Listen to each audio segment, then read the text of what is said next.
అంటే ఉన్న సేల్కి ఇప్పుడు ఉన్నటువంటి సేల్ 50% పడిపోయింది. ఎందుకంటే యువత ఎక్కువగా బీర్ని లైక్ చేస్తారు అధ్యక్ష. అది ఆ బీర్ని వీళ్ళు చేయటం వల్ల అంటే రేటు పెంచేశారు, 250-300 రూపాయల రేట్లు పెంచేయటం వల్ల ఆ బీర్ తాగలేక గంజాయి మీద పడిపోయారు అధ్యక్ష యువత అంతా. మొత్తం ఆ గంజాయి మీదకి వెళ్ళిపోవడం వల్ల టోటల్ యూత్ అంతా వాళ్ళ ఆరోగ్యాలు పోయినాయి, కుటుంబాలు పోతున్నాయి, మొత్తం దారుణాలు పెరిగిపోతున్నాయి, క్రైమ్ పెరిగిపోయింది. ఇవన్నీ కూడా మరి ఈ బీర్ వల్ల జరుగుతుంది అధ్యక్ష.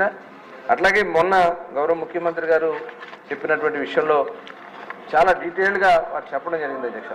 బ్రెవరీని కానీ డిస్టిలరీని కానీ వాళ్ళు కబ్జా చేసేసారు అధ్యక్ష.